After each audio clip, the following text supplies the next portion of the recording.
The more you associate happiness with curiosity, the happier you'll be when your curiosity is satisfied. Welcome to the Happy Channel. It's TRS Clips. I have so much to say. Yes. And again, as a podcaster, I'm content driven. Sure. And I know that there's an American audience watching this as well. Sure. Which is why I kind of fear asking you questions about the Indian government. Because with my American friends, sometimes if I'm sharing things about the Indian government, a bunch of them switch off a little bit and I don't blame them. Sure. Because I think... They don't care about local politics. That's how they think about it, right?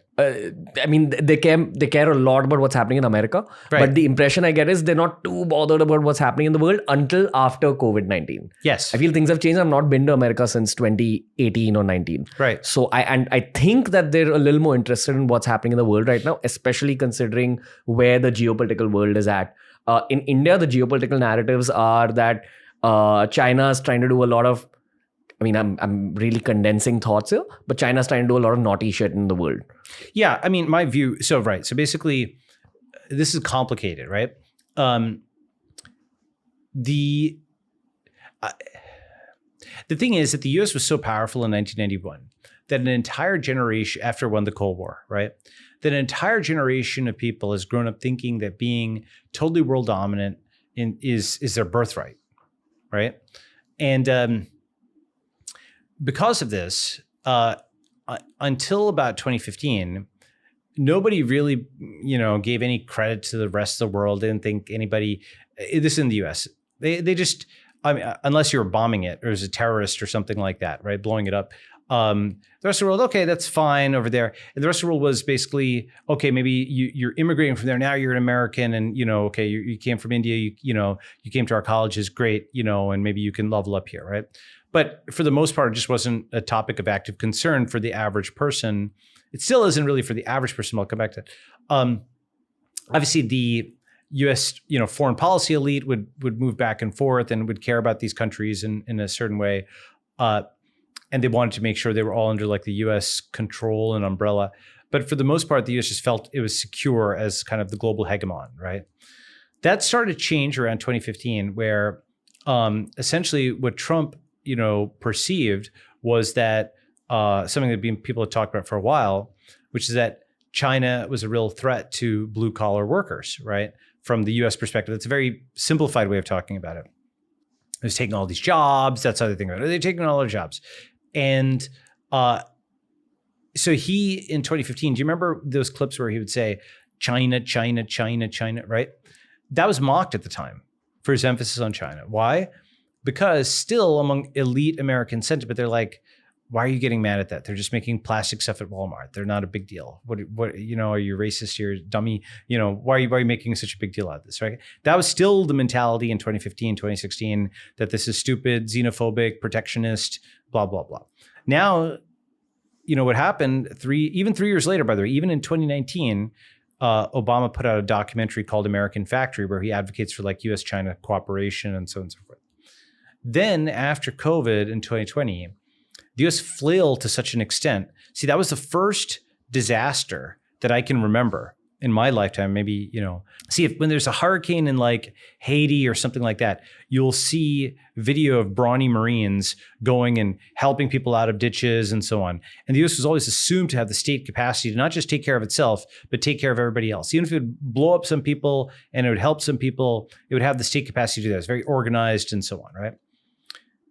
With COVID, the US was just flailing very publicly for everybody to see. In fact, Rolling Stone, for example, reported that supplies had to be airlifted from China to the US.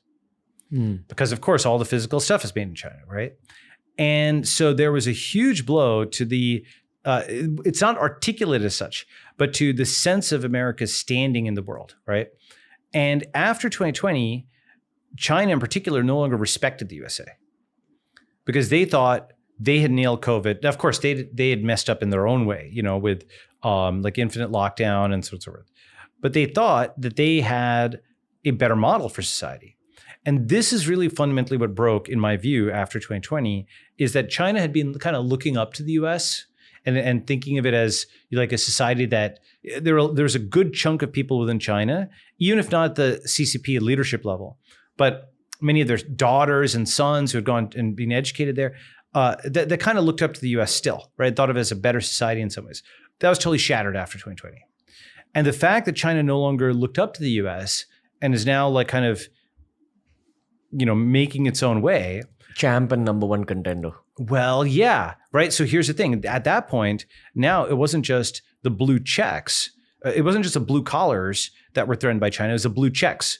So it wasn't just the working class, but the journalists. I mean, the elite of American society. They were like, wait a second, our empire is being challenged by this other empire who's no longer listening to us because the part they haven't gotten yet is that last bit. They don't understand that China doesn't respect America, right? That is actually the key driver. Everything is talked about in terms of military force and so on and so forth. But fundamentally, it is China doesn't feel America is a better model anymore. That is a difference post 2020. Go ahead. What do you feel? What do I think? I think that most Americans don't know anything about China. And if you explain something about China, then often they'll be like, what are you on? You're on the side of the Chinese? You're CCP agent? You're shill or something like that? And so like, but it's important to know like basic facts. It's kind of like, imagine you're playing another basketball team. You should know, that guy is a good 3-point shooter. You're not like you're a Knicks shill, you're advocating for him. I'm like, no, I'm just saying he's a good 3-point shooter over here and he's had a good track record of that. What, you hate us? You want us to lose, right? That's like, the mentality is something where people have gotten to the point we're making even factual observations on China, they'll kind of lose their mind, right? So with that out of the way, let's, here's just some factual observations about China. They are about to flip Germany and Japan for, being the number one car exporter, because of the electric vehicles. Okay. They're by far number one in steel production. They are the number one exporter to most countries in the world. They have basically built a bunch of beautiful cities over the last, 20, 30, 40 years. And of course, they've done all of this while having a total state that brooks absolutely zero, dissent outside of, the party. Basically, all of these different possible contenders, where it's Falun Gong, or it's, the Uyghurs, or it's the Hong Kong protesters, or it's the tech guys like Jack Ma, or anybody, or Boji Lee is this guy who's like a left guy, in 2012, he was like a Maoist.